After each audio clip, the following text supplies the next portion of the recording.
Okay, let's go to the next sutta. Sampasadaniya Sutta.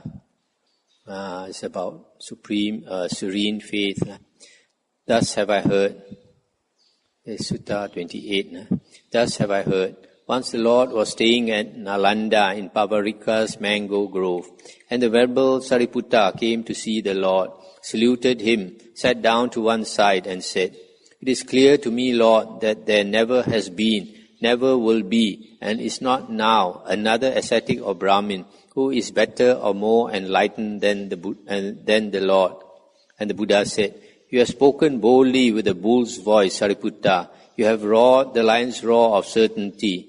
How is this? Have all the Arahant Buddhas of the past appeared to you, and were the minds of all those lords open to you, so as to say, these lords were of such virtue, such was their teaching, such their wisdom, such their way, such their liberation?" And he replied, "No, Lord." And the Buddha said, "And have you perceived all the Arahant Buddhas who will appear in the future?" And he said, "No, Lord." And the Buddha continued, "Well then, Sariputta, you know me as the Arahant Buddha, and you know the Lord is of such virtue, such his teaching, such his wisdom, such his way, such his liberation." And again he said, "No, Lord." And the Buddha said, "So Sariputta, you do not have knowledge of the minds of the Buddhas of the past, future or present. Then Sariputta, have you not spoken boldly with a bull's voice, and roared the lion's roar of certainty with your declaration?"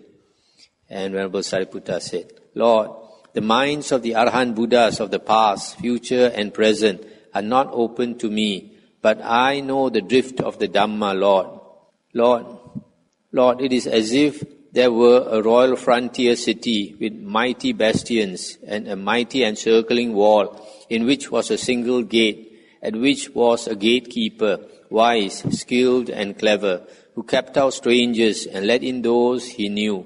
And he, constantly patrolling and following along a path, might not see the joints and clefts in the bastion, even such as a cat might creep through. But whatever larger creatures entered or left the city must all go through this very gate. And it seems to me, Lord, that the drift of the Dhamma is the same. All those Arahant Buddhas of the past attain to supreme enlightenment by abandoning the 5 hindrances, defilements of mind which weaken understanding, having firmly established the 4 foundations of mindfulness in their minds, and realize the 7 factors of enlightenment as they really are. All the Arahant Buddhas of the future will do likewise, and you, Lord, who are now the Arahant Sammasambuddha, have done the same." So the Venerable Sariputta says that there cannot be another Sammasambuddha which is more enlightened than the Buddha. And when the Buddha asked him, "How do you know that? Can you read the minds of the Buddhas, past, present and future?" And he said, "No." But he explained that he knows that all Buddhas attain enlightenment in the same way by abandoning the 5 hindrances, practicing the 4 intense states of mindfulness, Satipatthana, the 7 Bojjhanga, just like the present Buddha. So at the most, he's saying they can only equal our Buddha Sakyamuni, Buddha Gautama. They cannot be higher. And he continued, Venerable Sariputta. "So I came once to the Blessed Lord to listen to Dhamma, and the Blessed Lord taught me Dhamma most excellently and perfectly, contrasting the dark with the light. And as he did so, I gained insight into that Dhamma. And from among the various things I established one in particular, which was serene confidence in the teacher, that the Blessed Lord is a fully enlightened Buddha, that the Dhamma is well taught by the Blessed Lord, and that the Sangha of monks is well trained." Stop here for a moment. So here he's saying that from the Dhamma teaching of the Buddha, he has serene confidence in the Buddha, Dhamma and Sangha. "Also, Lord, the Blessed Lord's way of teaching Dhamma in regard to the wholesome factors is unsurpassed. That is to say, the 4 intense states of mindfulness, the 4 right efforts, the 4 bases of psychic power, the 5 spiritual faculties, the 5 mental powers, the 7 factors of enlightenment, and the Noble Eightfold Path. By these a monk, through the destruction of the asavas, can, in this very life, by his own super knowledge, realize and attain the corruption-free liberation by mind and liberation by wisdom, and abide therein. This is the unsurpassed teaching in regard to the wholesome factors. This the Blessed Lord fully comprehends, and beyond it lies nothing further to be comprehended. And in such understanding, there is no ascetic or Brahmin who is greater or more enlightened than the Blessed Lord as regards the wholesome factors. Similarly here, he's saying that all the Buddhas also attain these 4 intense states of mindfulness, 4 efforts, etc., just like the Buddha. Also unsurpassed is the Blessed Lord's way of teaching Dhamma in regard to the elucidation of the sense spheres.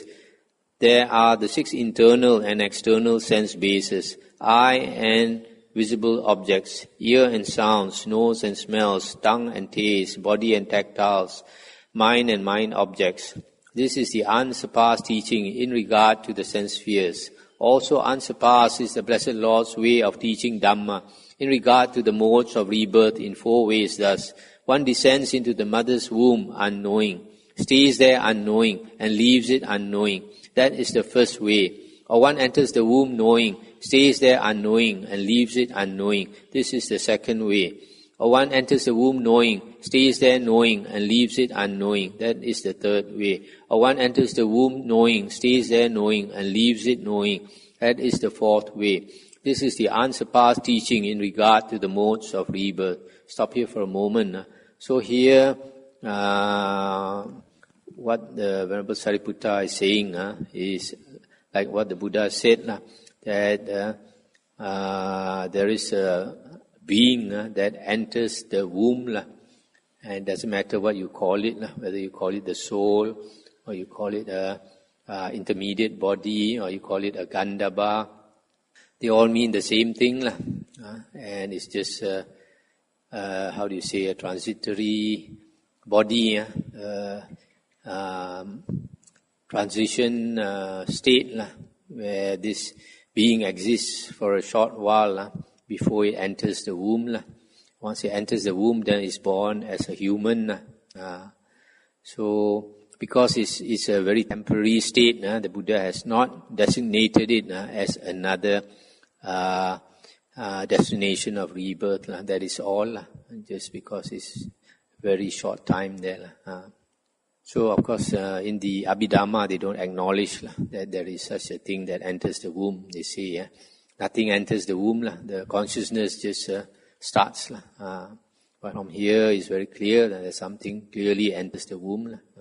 Also unsurpassed is the Blessed Lord's way of teaching Dhamma in regard to the telling of thoughts in 4 ways. Thus, one tells by a visible sign, saying, "This is what you think, this is in your mind, your thought is like this."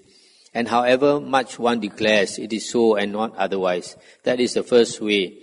Or one tells not by a visible sign, but through hearing a sound made by humans, non-humans or devas. This is the second way. Or one tells not by a sound uttered, but by applying one's mind and attending to something conveyed by sound. This is the third way.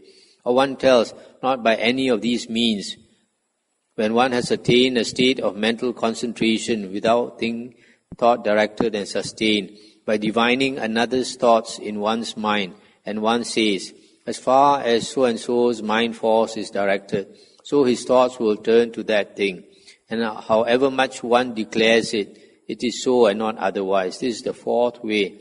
This is the unsurpassed teaching in regard to the telling of thoughts in 4 ways.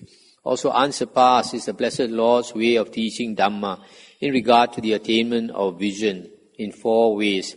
Here some ascetic of Brahmin, by means of ardor, endeavor, application, vigilance and due attention, reaches such a level of concentration that he considers just this body, upwards from the soles of the feet and downwards from the crown of the head, enclosed by the skin and full of manifold impurities. In this body there are head hairs, body hairs, nails, teeth, skin, flesh, sinews, bones, bone, marrow, kidney, heart, liver, pleura, spleen, lung, mesentery, bowel, stomach, excrement, bile, phlegm, pus, blood, sweat, fat, tear, tallow, saliva, snot, synovic fluid, urine.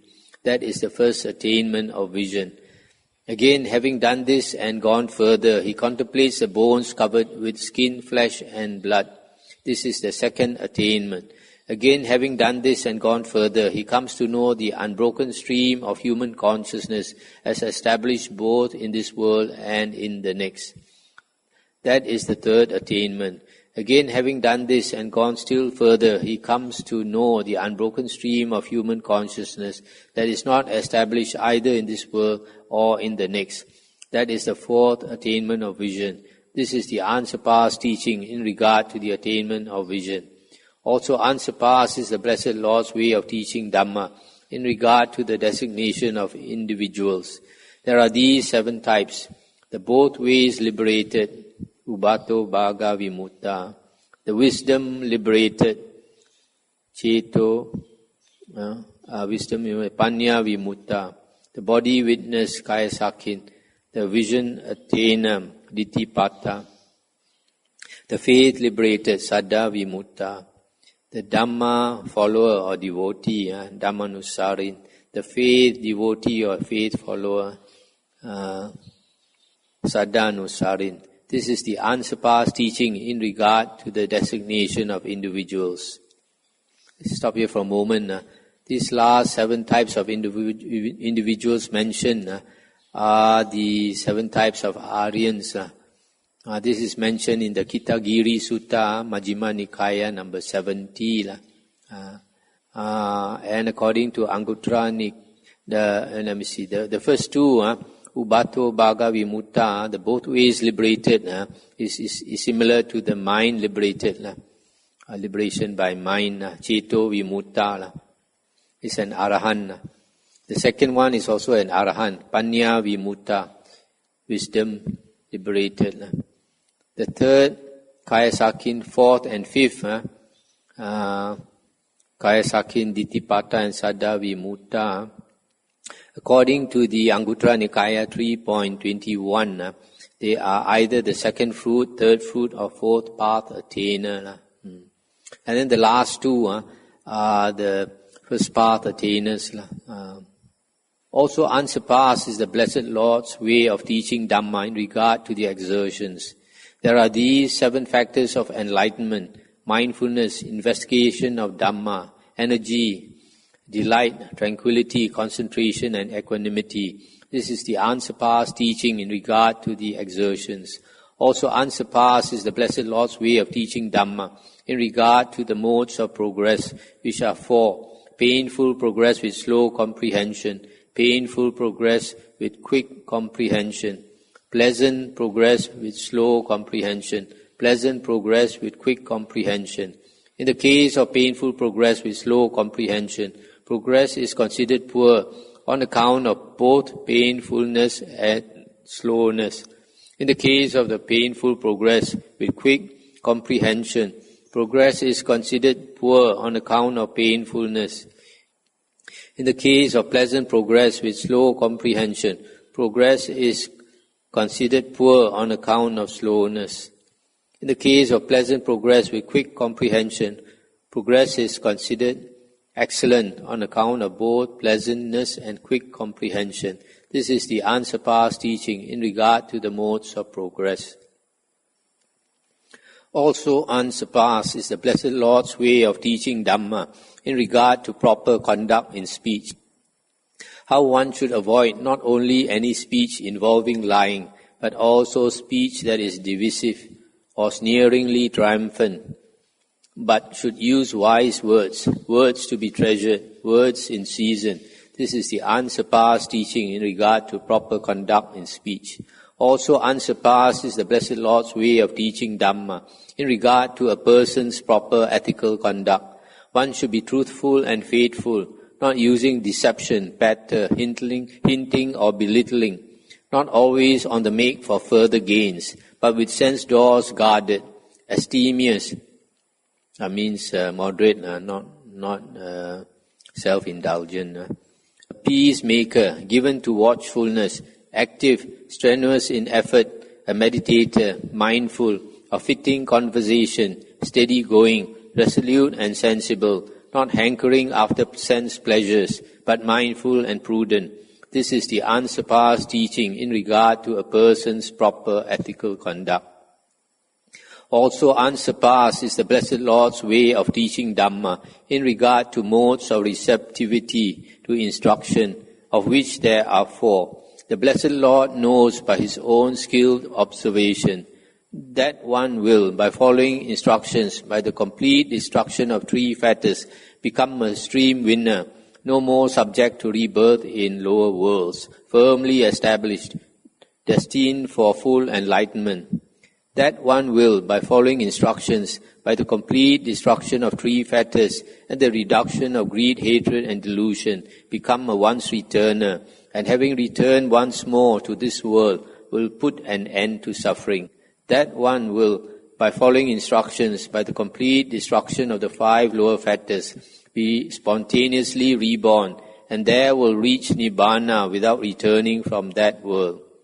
That one will, by following instructions, by the destruction of the asavas, gain in this very life the deliverance by mind, the deliverance by wisdom, which is uncorrupted, and which one has understood and realized by one's own super knowledge. This is the unsurpassed teaching in regard to the modes of receptivity to instruction. Also unsurpassed is the Blessed Lord's way of teaching Dhamma in regard to the knowledge of the liberation of others. The Blessed Lord knows by His own skilled observation that one will, by the complete destruction of 3 fetters, become a stream winner. That one, with the reduction of greed, hatred and delusion, will become a once-returner. By the complete destruction of the 5 lower fetters, that one will be spontaneously reborn. By the destruction of the asavas, he will gain in this very life the liberation by mind, the liberation by wisdom, which is uncorrupted. Also unsurpassed is the Blessed Lord's way of teaching Dhamma in regard to the doctrine of eternalism. There are 3 such theories. Here some ascetic or Brahmin, by means of ardor, endeavor, etc., recall various past existences up to several 100,000 births, as in Sutta number 1. In this way he remembers the details of his various past lives, and he says, I know the past, whether the universe was expanding or contracting, but I do not know the future, whether it will expand or contract. The self and the world are eternal, barren, steady as a mountain peak, rooted like a pillar. Beings run on, transmigrate, pass away and re-arise, yet these persist eternally. Number 2, again some ascetic or Brahmin recalls various existences up to 20 aeons. Number 3, again some ascetic or Brahmin recalls various existences up to 10, 20, 30, 40 aeons. This is the unsurpassed teaching in regard to the doctrine of eternalism. These are all mentioned in Digha Nikaya Sutta number 1.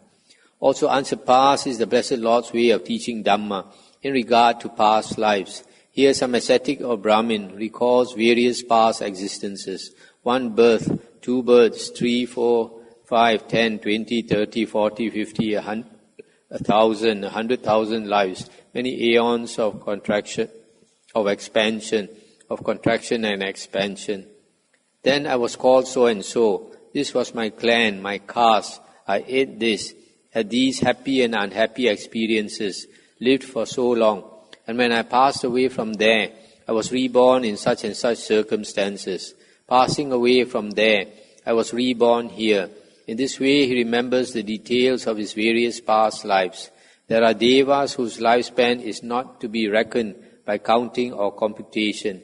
Yet whatever existence they have previously experienced, whether in the world of form or in the formless world, whether conscious, unconscious, or neither conscious nor unconscious, they remember the details of those past lives. This is the unsurpassed teaching in regard to remembrance of past lives. Also unsurpassed is the Blessed Lord's way of teaching Dhamma in regard to the knowledge of the death and rebirth of beings. Here some ascetic or Brahmin attains to such concentration of mind that he sees with the divine eye, purified and surpassing that of humans, beings passing away and arising, base and noble, well-favored and ill-favored, to happy and unhappy destinations as karma directs them. And he knows these beings, on account of misconduct of body, speech or thought, or disparaging the noble ones, have wrong view and will suffer the coming fate of wrong view. At the breaking up of the body after death, they are reborn in a lower world, a bad destination, a state of suffering, hell. But these beings, on account of good conduct of body, speech or mind, of praising the noble ones, have right view and will reap the karmic reward of right view. At the breaking up of the body after death, they are reborn in a good destination, a heavenly world. Thus, with the divine eye, purified and surpassing that of humans, he sees beings passing away and re-arising. This is the unsurpassed teaching in regard to knowledge of the death and birth of beings. Also unsurpassed is the Blessed Lord's way of teaching Dhamma in regard to the supernormal powers. These are of two kinds. There is the kind that is bound up with the asavas and with attachment, which is called un-Aryan. And there is the kind that is free from the asavas and not bound up with attachment, which is called Aryan. What is the un-Aryan supernormal power? Here some ascetic or Brahmin enjoys various supernormal powers. Being one, he becomes many. Being many, he becomes one. He appears and disappears. He passes through fences, walls, and mountains unhindered as if through air. He sinks into the ground and emerges from it as if it were water. He walks on the water without breaking the surface as if on land. He flies cross-legged through the sky like a bird with wings. He even touches and strokes with his hand the sun and moon, mighty and powerful as they are. And he travels in the body as far as the Brahma world. That is the un-Aryan supernormal power or psychic power. And what is the Aryan supernormal power? Here among, if he wishes, let me abide with the disgusting, not feeling disgust, can so abide. And if he wishes, let me abide with the non-disgusting, feeling disgust, he can so abide. Also feeling either disgust or non-disgust in the presence of both, or ignoring both the disgusting and the non-disgusting, may I abide in equanimity, mindful and clearly aware. He can so abide. That is the Aryan supernormal power that is free from the asavas and not bound up with attachment. This is the unsurpassed teaching in regard to the supernormal powers. This the Blessed Lord fully comprehends, and beyond it lies nothing further to be comprehended. And in such understanding, there is no other ascetic or Brahmin who is greater or more enlightened than the Blessed Lord as regards the supernormal powers. Stop here for a moment. So here the Buddha says the un-Aryan supernormal power is psychokinesis, being able to multiply the body, being able to pass through walls, to sink into the ground and come up, to walk on water, to fly cross-legged through the sky, to touch the sun and moon, to fly with the human body as far as the Brahma world. This is all the Buddha calls un-Aryan supernormal power. But the Aryan supernormal power to the Buddha is the full control of the feelings. So if you are with something disgusting, the Arahant, for example, he is sitting among all corpses, smelly and bloated and rotting, all disgusting corpses. If he decides they are not disgusting at all, then he can feel that they are all so nice around him. On the other hand, if he is with something non-disgusting, for example, with all the Miss Universe around him, with all the Devis around him, he can feel disgust if he wants to. And then in the presence of both, he can feel disgust or non-disgust, or he can feel equanimous without the feelings moving at all. So full control of the feelings to the Buddha is Aryan supernormal power, because if we are moved by our feelings, then we suffer. But if we are master of our feelings, then nothing can make us suffer.